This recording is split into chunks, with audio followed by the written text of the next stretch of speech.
Então, aqui está, sem exceção, Rádio Podcast. Criação, produção e apresentação do escritor José Carlos Laetano. Apoio: Academia Rio-Grandense de Letras e SNC Libre, Roma, Itália. E vamos ao assunto de hoje. Os anos 60, a década que não terminou. Nos anos 60, as convenções sociais mudaram rapidamente. O rock, o despertar da consciência negra, a homossexualidade, o feminismo, a independência de países africanos, a minissaia, a contracultura hippie, as drogas ilegais, o grito juvenil contra a guerra do Vietnã. E este é o assunto deste podcast. Jean-Paul Sartre, o filósofo francês, anos depois do célebre Maio francês de 1968, disse que continuava pensando no que havia sucedido e ainda não compreendera todo o acontecido naquele ano. Por que anos rebeldes? Porque na primeira metade dessa década, os líderes estudantis e os assim chamados progressistas rebelaram-se contra a cultura americana que o pós-guerra nos impunha. E na segunda metade, após 64, surgiu a luta contra a ditadura, golpe militar e outros adjetivos que a esquerda brasileira impôs ao período militar. Ditadura houve, ao menos com relação aos ditos revolucionários, mas a narrativa preponderante até os dias de hoje examina só um lado desse quadro histórico. Talvez, num futuro mais distante, possamos examinar esse período histórico de maneira honesta e completa. Veja você que nem a fase de Getúlio Vargas pode ser examinada até hoje sem as paixões, as limitações e os interesses ideológicos. Ainda é cedo. Mas vamos lá, os anos rebeldes.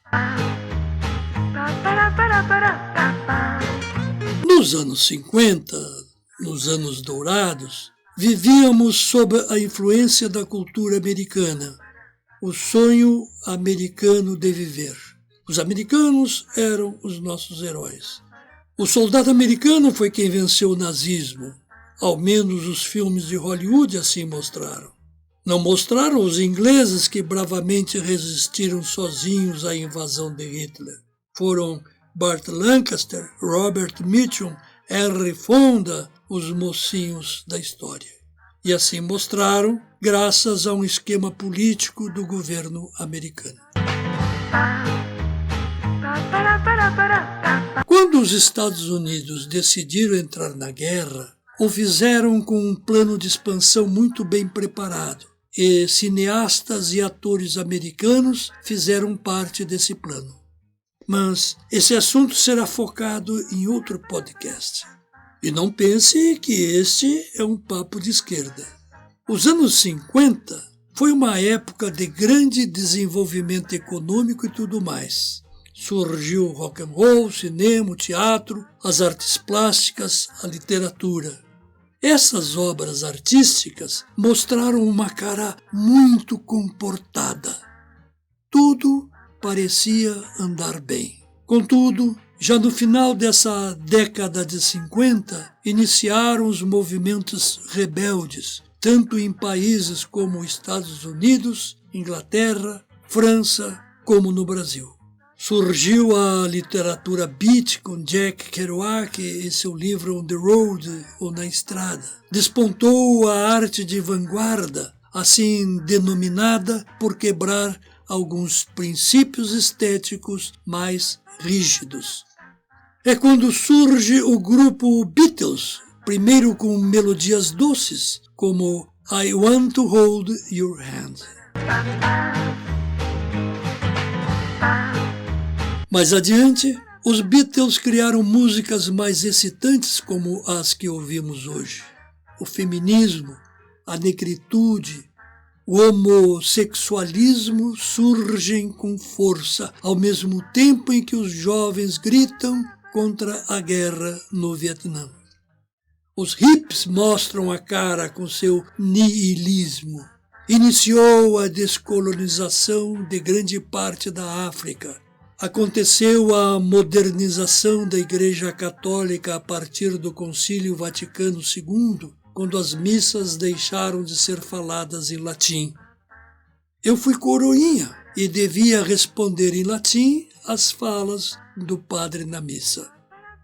Tudo bastante suave, de certa forma preservando o sistema. O movimento estudantil iniciou localizado nas capitais e cresceu ao longo dos anos para o bem e para o mal.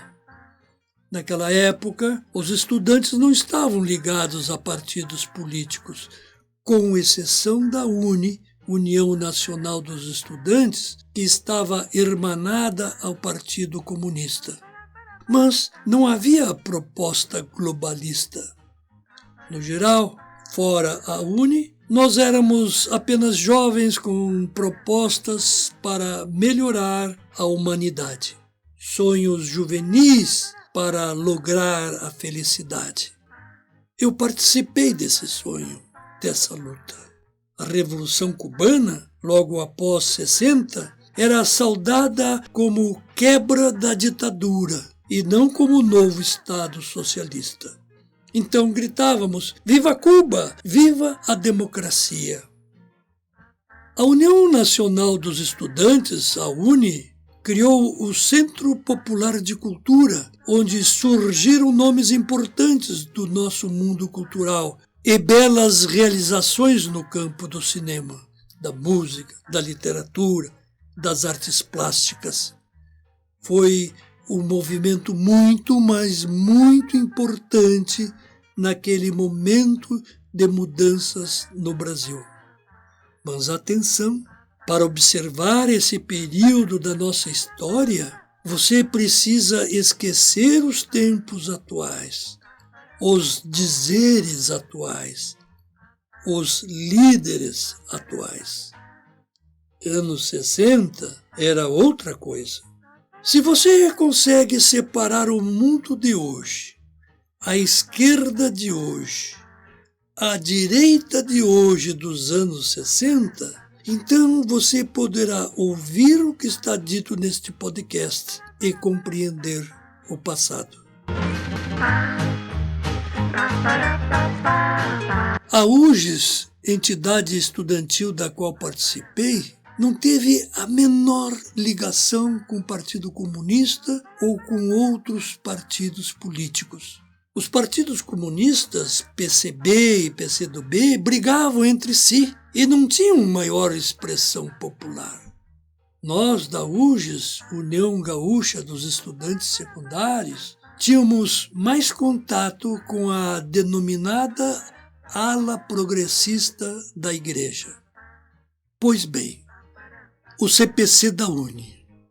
Não dá para falar tudo sobre o que aconteceu naquela época. Seria necessário muitos podcasts. Mas para falar do CPC da UNE e depois do CPC da UGES, o qual dirigi, é preciso dizer sobre o movimento de cultura popular que surgiu em Recife, capital de Pernambuco. Lembre-se, você precisa esquecer os dias de hoje, a corrupção e extremismo também na esquerda de hoje, para compreender e sentir o passado. Havia toda uma luta social que estava iniciando. No campo, pela reforma agrária. Nas artes, pela libertação de certos cânones rígidos e ultrapassados, como dizíamos naquela época. Foi o tempo das ligas camponesas, o tempo da teologia da libertação. o tempo da revitalização do folclore como verdadeira manifestação popular e tudo mais. Outra fonte do CPC da UNE foi o Teatro de Arena, um pequeno grupo de São Paulo que provocou uma revolução na arte teatral.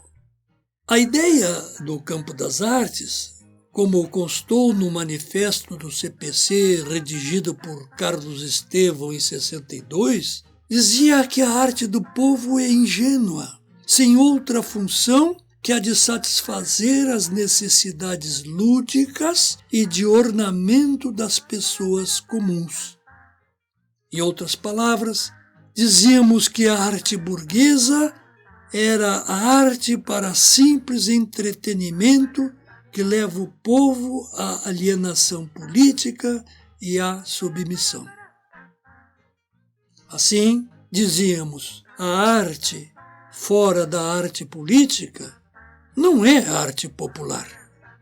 O povo, dizíamos, deve urgentemente entender o mundo no qual vive e, por isso, temos que combater a arte alienada. Ajudaram a formar o CPC da UNE Oduvaldo Viana Filho, Carlos Lira, Leon Hirschman, Geraldo Vandré, Nara Leão, Rui Guerra e outros.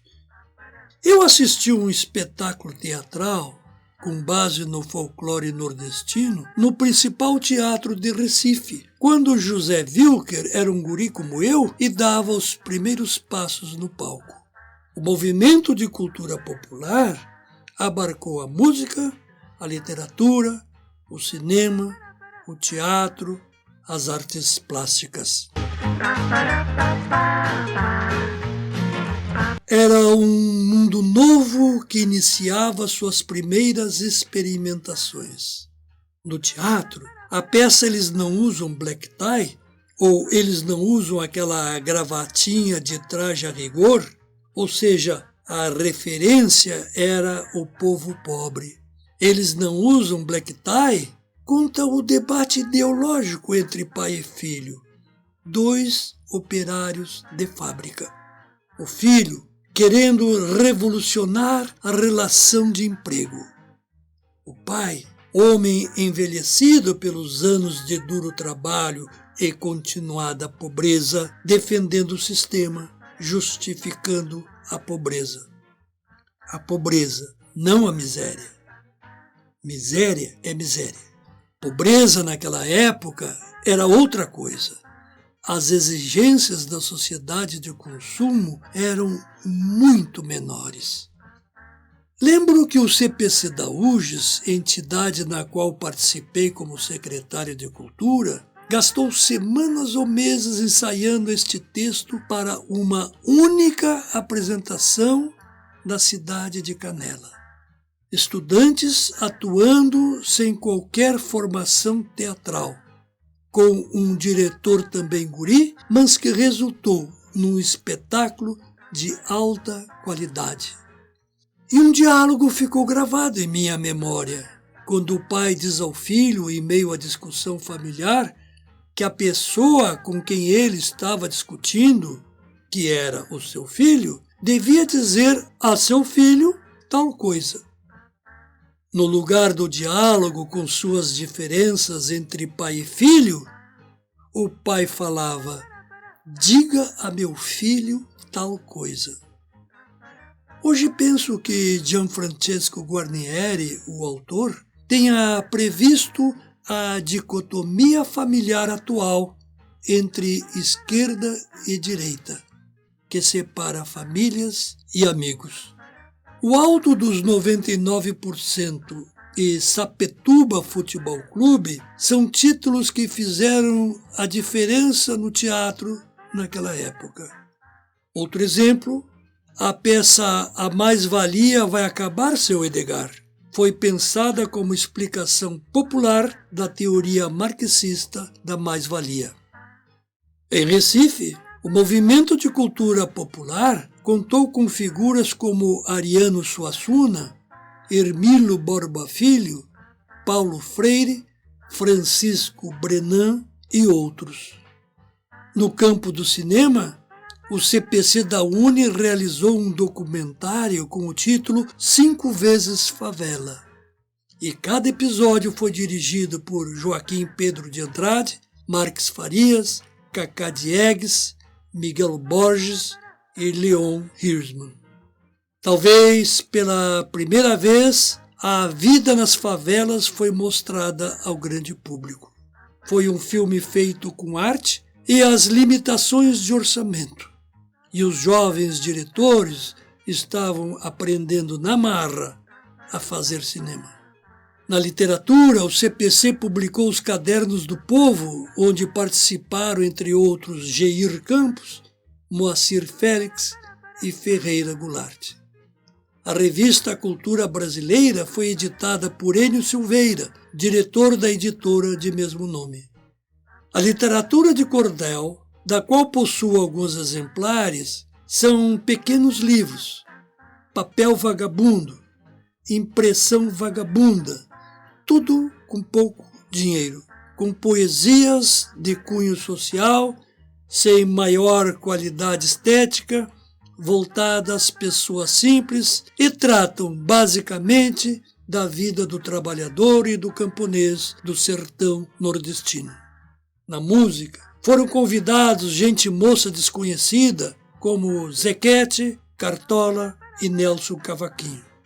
Depois, Vinícius de Moraes compôs o hino da UNE. Ainda na música, o CPC editou um disco que ficou na história, O Povo Canta. As palavras usadas eram sempre assim: povo, liberdade, fome e por aí. Na poesia, eu organizei e dirigi os jograis da UGES e percorremos o estado do Rio Grande do Sul. Éramos um grupo de 5 guris com 16 ou 17 anos, lotando clubes e cinemas com até 500 pessoas, sem outra propaganda que o boca a boca que os estudantes locais faziam. Exemplo de poesia que recitávamos. Ordem do Dia de J.G. de Araújo Jorge. Não chegaremos ao livro sem o leite e sem o pão. Não chegaremos ao pão sem a terra e sem o teto. Não chegaremos à terra sem liberdade e sem justiça. Não chegaremos à liberdade sem coragem e sem honestidade. E por aí adiante. Também o Poeta e a Rosa, de Vinícius de Moraes. Ao ver uma rosa branca, o poeta disse: que linda! Cantarei sua beleza como ninguém nunca ainda. Qual não é a sua surpresa ao ver a rosa branca ficando rubra de indignação? É que a rosa, além de branca, e diga-se isso a bem da rosa, era da espécie mais franca e da seiva mais raivosa. Que foi? Balbucia o poeta. E a rosa: calhorda que és, para de olhar para cima, mira o que tens a teus pés. E o poeta vê uma criança suja, esquálida, andrajosa, comendo o torrão de terra que dera existência à rosa. São milhões, a rosa berra, milhões a morrer de fome, e tu, na tua vaidade, querendo usar o meu nome. E num acesso de ira, arranca as pétalas, lança-as fora como a dar comida a todas essas crianças. O poeta baixa a cabeça. É aqui que a rosa respira, geme o vento, morre a rosa. E um passarinho que ouvira quietinho toda a disputa, tira do galho uma reta e ainda faz um cocozinho na cabeça do poeta. Bem no início de tudo isso, surgiu a campanha da legalidade. Para falar na campanha da legalidade, é preciso falar em Jânio Quadros. E para falar em Jânio Quadros, devo falar em Getúlio Vargas. O período em que Getúlio esteve na presidência, o último período, foi nebuloso e findou com o Manifesto dos Militares, que exigiu a renúncia de Getúlio. Isso em 22 de agosto de 54. 2 dias depois do Manifesto Militar, Getúlio cometeu suicídio. Eu estava com 10 anos de idade e morava no centro da cidade de Porto Alegre e vi grupos de pessoas correndo pelas ruas em protesto pela morte de Getúlio. Houve muita turbulência política. Minha avó chorou pela morte de Gegé. Um ano depois, em 55, Juscelino Kubitschek concorreu à presidência disputando votos com Juarez Távora, Adhemar de Barros e Plínio Salgado. E sua campanha tinha o slogan 50 anos em 5, pois prometia promover em 5 anos o desenvolvimento econômico e social. Juscelino ganhou a eleição e não levou. A UDN, partido do governador carioca Carlos Lacerda, tentou melar a posse de Juscelino e só não logrou êxito porque o general Lott colocou os soldados na rua. No ano seguinte, Juscelino tomou posse e construiu Brasília. Não importa aqui analisar o governo de Juscelino, mas a construção de Brasília permitiu muitas críticas de corrupção. Em 1960, Jânio Quadros candidatou-se. Jânio fora governador de São Paulo e sua campanha foi baseada no discurso de limpeza da corrupção e o símbolo foi uma vassourinha. Jânio foi uma figura, digamos, interessante. Vestia-se com pouca elegância, tinha maneirismos e falava português correto. Ficou famosa uma frase sua: filo porque quilo. Jânio fez um governo confuso durante 7 meses, afastou-se dos Estados Unidos, aproximou-se da União Soviética em plena Guerra Fria e condecorou Che Guevara com medalha nacional. Desprezando o próprio partido e propondo o governo de austeridade, desvalorizou a moeda frente ao dólar em 100% e retirou os subsídios do petróleo e do trigo. Não tendo mais o que fazer na vida, proibiu corrida de cavalos e rinha de galos. Proibiu o lança-perfume e proibiu o biquíni na praia. Não bastasse tanta esquisitice, colocou jumentos no gramado, defronte ao Palácio do Alvorada, para pastar e aparar a grama sem gastar dinheiro público. Governou sem apoio de qualquer partido e no dia 25 de agosto de 61, simplesmente escreveu um curto bilhete comunicando sua renúncia e mandou alguém entregar o bilhete no Congresso Nacional. Hoje dizem que ele tentou uma estratégia para ser mantido na presidência com poderes mais amplos, o que não aconteceu. E a crise instalou-se. O vice-presidente era do PTB de Getúlio Vargas, o estancieiro metido a esquerdista João Goulart. Ele era metido a populista e, em meio a toda essa turbulência, foi ao Rio de Janeiro, onde fez um discurso agressivo aos oficiais menores do Exército, propondo rebeldia às ordens superiores. Foi a gota. Muita gente uniu-se ao Exército para evitar a posse de Goulart. No Rio Grande do Sul, o governador Leonel Brizola, cunhado de Goulart, declarou não aceitar o golpe, como denominou Brizola, e ele obteve o apoio do comando do Terceiro Exército. Surgiu assim a campanha da legalidade. O povo foi para a rua apoiando Brizola, todos aguardando que a aviação militar viesse de São Paulo para bombardear o palácio. O palácio do governo virou fortaleza, com barricadas de sacos de areia, soldados e metralhadoras. No centro da cidade, perto do Cinema Vitória, tinha um prédio em formato de mata-borrão. Mata-borrão era algo parecido com carimbo, uma peça de madeira com cabo em cima e a parte de baixo encurvada, e coberta com papel grosso e absorvente. Usava-se caneta tinteira, a gente escrevia, apoiava o mata-borrão sobre a tinta da escrita e secava a tinta. O prédio tinha esse formato, sem o cabo de cima. No mata-borrão ficava o QG popular da legalidade. Na verdade, não havia o que fazer ali. Era apenas ponto de encontro, onde todos conversavam e trocavam notícias, distribuíam bandeirinhas, espichavam abaixo-assinados, essas coisas. O clima nas ruas era de festa. Todo mundo se cumprimentava. Não tínhamos inimigos no Estado. Os inimigos estavam no centro do país. O Terceiro Exército estava com Brizola. A Brigada Militar estava com Brizola. Ele era o cara. Avante, brasileiros de pé, unidos pela liberdade. Foi a música criada pelo teatro de equipe. Finalmente, a turma do Rio, São Paulo e Minas Gerais desistiu e Jango aceitou o parlamentarismo. Parlamentarismo é um tipo de governo feito para países europeus. Dizem que não serve para nós porque o brasileiro avacalha com tudo. Assim, Brizola tornou-se herói nacional, o típico machão gaúcho.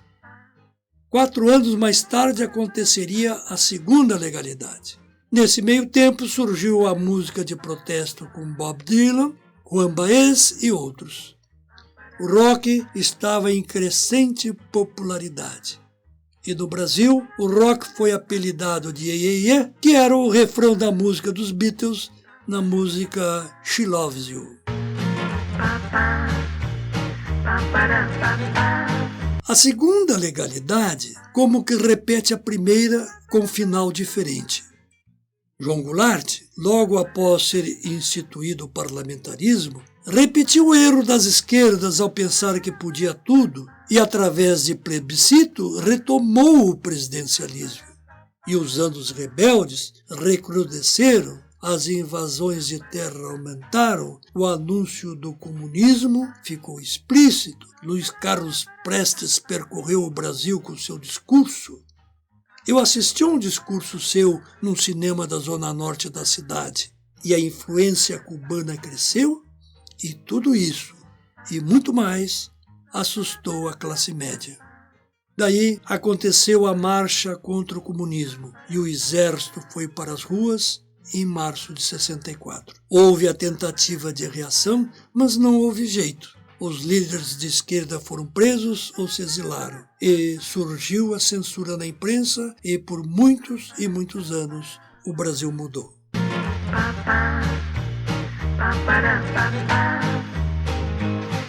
Fazendo uma panorâmica a respeito dos anos 60, talvez possa fazer um pequeno resumo misturando as datas. Em janeiro de 68, na véspera do ano lunar, os Vietcongs do Vietnã do Norte, a parte comunista da guerra, lançaram grande ofensiva contra o Vietnã do Sul, que era apoiado pelos Estados Unidos. A Primavera de Praga. Na Tchecoslováquia, sob a liderança de Alexander Dubček, o país desgarrou-se das amarras da União Soviética, instituindo o que denominaram socialismo humanitário. E isto gerou forte reação armada da Rússia. No Rio de Janeiro, num protesto de estudantes de grau médio, o jovem Edson Luiz foi morto pela polícia militar e o seu velório reuniu cerca de 50 mil pessoas. No mês de abril, o líder negro do movimento dos direitos civis, Martin Luther King, foi assassinado durante um comício. O espetáculo teatral Hair estreou na Broadway. O musical foi considerado o símbolo da contracultura hippie. Os atores apresentaram-se em nudez explícita e fizeram referência às drogas ilícitas.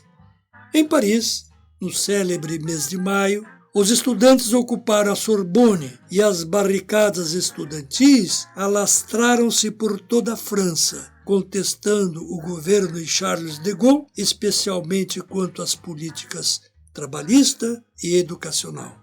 No Rio de Janeiro, estudantes, religiosos da teologia da libertação, artistas e políticos realizaram a passeata dos 100 mil, o que provocou o decreto do Ato Institucional número 5, o AI-5. O uso de drogas aumentou entre a juventude e, por vezes, assumiu modo de protesto. Os Beatles, que mudaram o tom de suas músicas, agora cantavam contra a Guerra do Vietnã. E cansados de serem perguntados pela esquerda sobre seus protestos, gravaram Revolution, que diz em alguns trechos: "Você diz que quer uma revolução. Bem, você sabe, todos nós queremos mudar o mundo. Você diz que isso é evolução. Bem, você sabe, todos nós queremos mudar o mundo. Mas quando você fala de destruição, você não sabe que não pode contar comigo? Você não sabe que vai ficar tudo bem, tudo bem, tudo bem? Você diz que tem uma solução real. Bem, você sabe, nós adoraríamos conhecer o plano. Você me pede uma contribuição. Bem, você sabe, nós fazemos o que podemos. Mas se você quer dinheiro para pessoas com mentes que odeiam, tudo o que posso dizer é: irmão, você tem que esperar. Você diz que vai mudar a Constituição? Bem, você sabe, nós gostaríamos que você mudasse de ideia. Você diz que é a instituição? Bem, você sabe, é melhor você libertar sua mente. Mas se você ficar carregando fotos do presidente mau, você não vai convencer ninguém de jeito nenhum. Você não sabe que vai ficar. Tudo bem, tudo bem, tudo bem. A guerra no Vietnã matou muitos jovens americanos numa luta desigual. Desigual face à diferença do poderio bélico americano a favor do Vietnã do Sul. Desigual porque os Vietcongs lutavam guerra de guerrilha e não tinham medo da morte. A grita contra a violência foi num crescendo e a arte em todo o mundo representou essa rejeição. No Brasil, uma música interpretada pelos Engenheiros do Havaí fez sucesso.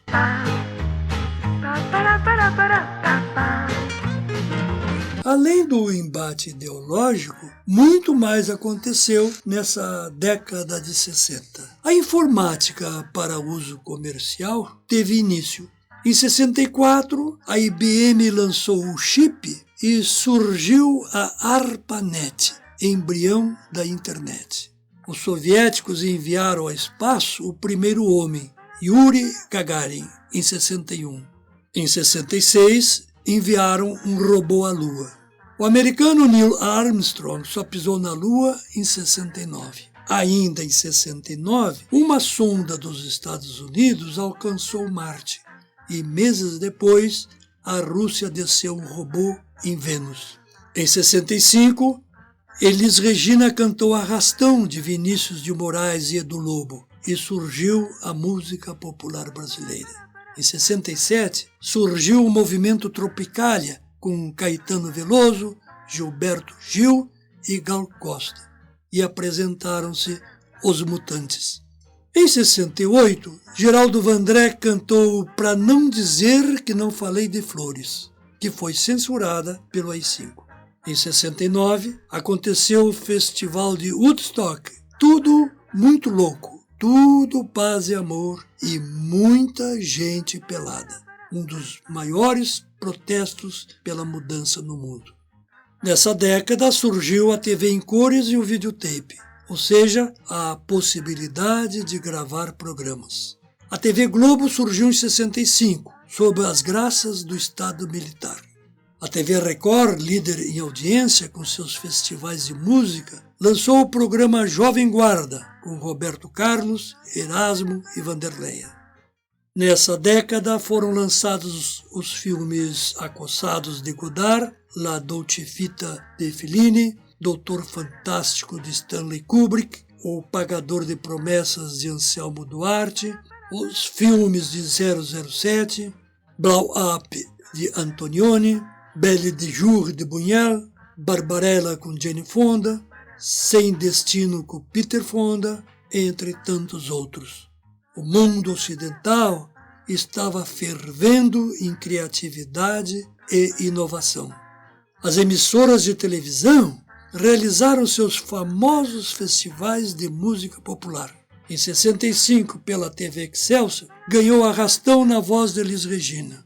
Pela TV Record, o primeiro lugar coube a duas músicas, A Banda e Disparada, na voz de Chico Buarque e Nara Leão e Jair Rodrigues, respectivamente. Em 67, pela Record, Ponteio ganhou com Edu Lobo e Maria Medalha. Pela mesma Record, em 69, venceu Sinal Fechado, com Paulinho da Viola.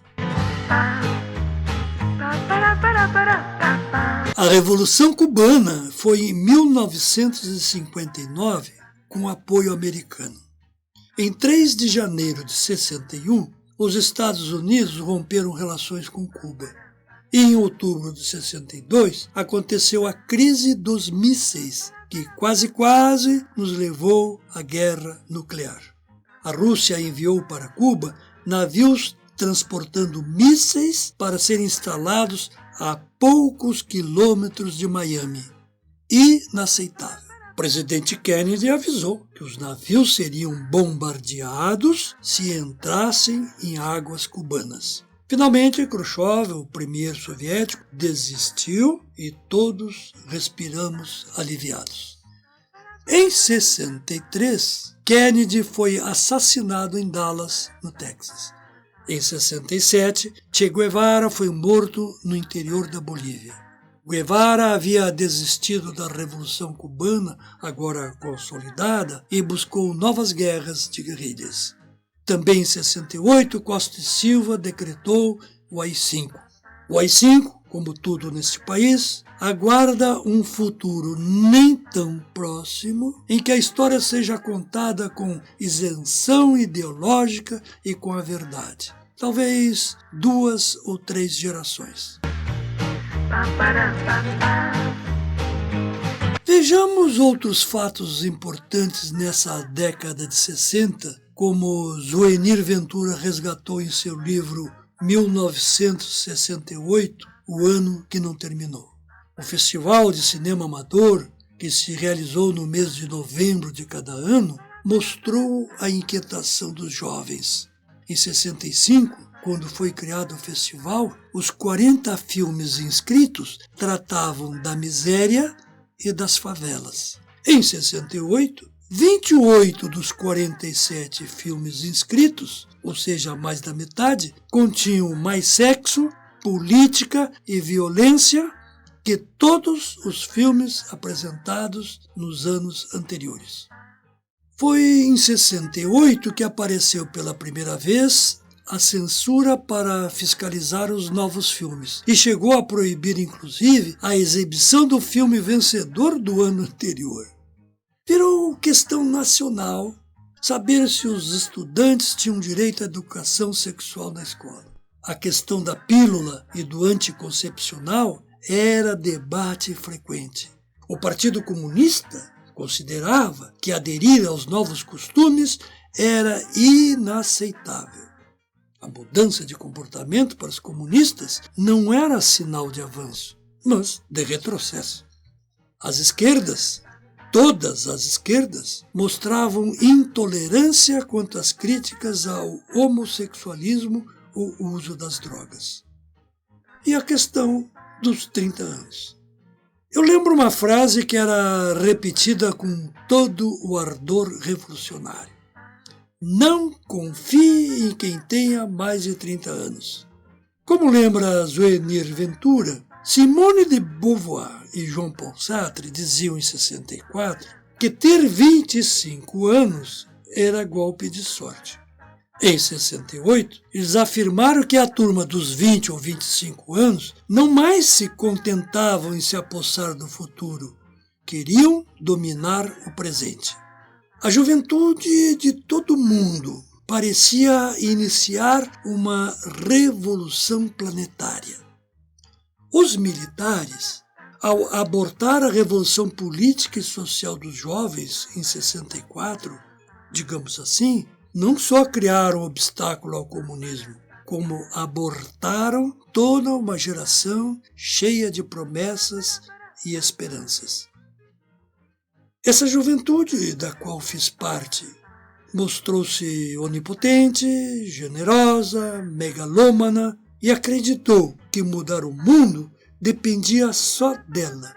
Acreditava que, conscientizando o povo, podia transformar a sociedade, acabando com as injustiças sociais. Conforme Zouenir, essa ilusão acabou em 64 e a inocência findou em 68. Tudo isso explica, ainda é Zouenir, que um dos traços dessa geração foi a desconfiança, o desprezo ao passado e impaciência com o futuro. A década de 60 foi a década dos livros e dos filmes cultos. O filósofo Américo Peçanha afirmou que a turma dos anos rebeldes, da qual eu fiz parte, foi a última geração loquaz. Quem lia sabia falar, tinha o que dizer. Hoje temos a televisão e a internet e os jovens não falam, não se comunicam de viva voz. Na verdade, muitos não têm o que dizer, não leem livros e só se dedicam ao Facebook, WhatsApp, Instagram, TikTok. Não se telefonam, mandam mensagem, não ouvem a voz, não veem o rosto do outro. Tudo distante e higiênico, impessoal. Está findando a cultura e a criatividade. As esquerdas após 64 debatiam como derrubar a ditadura e logo duas posições surgiram. A luta armada, como queria a esquerda radical, e o caminho institucional, como pregava o Partido Comunista. No palavrório juvenil surgiram as adjetivações. O cara é revolucionário ou reacionário. Como lembra Zouenir, era difícil ser indiferente. Discutia-se sempre, em todo lugar, em todo momento. Eu cansei de amanhecer num banco de praça debatendo ideias de como mudar o mundo. Discutia-se os militares, a altura das saias, o tamanho dos cabelos, os efeitos da pílula, as teorias de Marcuse, a Revolução Cubana. Eram discussões sem fim. E todos tinham lado, proibido ficar em cima do muro. Você era progressista ou era reacionário? E um reacionário era uma pessoa abjeta e nojenta. Hoje, esses termos significam quase nada. Vale ser esquerda ou direita, seja o que isso for na real. Estamos mais para o fim dos anos 60, principalmente ano 68. Começaram as passeatas. Bombas da polícia de um lado, correria de estudantes de outro. Depois, os jovens aprenderam a enfrentar a polícia com paus e pedra e a correr menos. Foi quando o jovem Edson Luiz foi morto numa dessas passeatas. Edson Luiz, na verdade, estava no lugar errado, na hora errada. Ele não era dado às questões políticas, mas acabou morto. Foi a vítima que faltava. Para Zouenir, o que motivou o AI-5 não foi a rebeldia estudantil, mas a sucessão de manifestações de rua sempre crescentes, manifestações que culminaram com a passeata dos 100 mil na Candelária, no Rio de Janeiro. Quando surgiu o cadáver de Edson Luiz, as Forças Armadas começaram a perder o apoio popular. E no mês de junho, o governo temia que o Maio francês se repetisse no Brasil. e a exportação da Revolução Cubana estava mais forte. Joinir lembra que, ao contrário do movimento francês, no Brasil não se lutava contra abstrações tipo sociedade burguesa. A Barricada de Maio em Paris não causou tantos feridos como a Sexta-feira Sangrenta do Rio de Janeiro. Nesta sexta-feira, não só os estudantes, mas populares atacaram a polícia em batalhas campais como nunca antes. Durante quase 10 horas, o povo lutou contra a polícia nas ruas com paus e pedras e também do alto dos edifícios. Jogavam garrafas, cadeiras, vasos de flor e até uma máquina de escrever. Além da Sexta-feira Sangrenta, na semana seguinte, aconteceu a passeata dos 100 mil, mas esta imensa passeata findou sem maiores dificuldades. Os participantes evitaram conflitos e a polícia postou-se distante. A Sexta-feira Sangrenta mudou os rumos da política brasileira. E surgiram os atentados à bomba, os sequestros, os assaltos a bancos. A guerrilha surgiu na vida brasileira e algumas execuções sumárias aconteceram. Cuba finalmente se fez presente no Brasil. O governo Costa e Silva relutou em assinar o AI-5, mas a linha dura exigia. Na verdade, a censura iniciou antes desse decreto. O jornal Estado de São Paulo foi proibido de circular e o Jornal da Tarde teve toda a sua edição apreendida. Na madrugada, foi a vez do Correio da Manhã. Isso no dia 13 de dezembro. Depois aconteceram as prisões. Até Juscelino Kubitschek foi preso. E assim findou o ano de 68, o ano que não terminou, no dizer de Joinir Ventura. Podemos passar o resto da vida falando nos anos 60. Tantos foram os acontecimentos que mudaram o viver neste país e, de certa forma, no mundo. O ano de 68 não terminou. Convivemos com a ditadura, com a censura, com a esperteza política e a ganância dos corruptos. O drama hoje é que aquela juventude da qual fiz parte, aquela juventude que se embalava apenas pelo ideal, aquela juventude que denunciava a desonestidade, aquela juventude que debatia com seu oposto, essa juventude está morrendo. Este foi, Sem Exceção, Rádio Podcast. Criação, produção e apresentação do escritor José Carlos Laetano. Se você apreciou este podcast, colabore com este projeto divulgando aos seus amigos. Para conhecer minhas obras, basta acessar o site www.josecarlosleitano.com.br. E não esqueça, você é o que você pensa, e você pensa o que lê e ouve.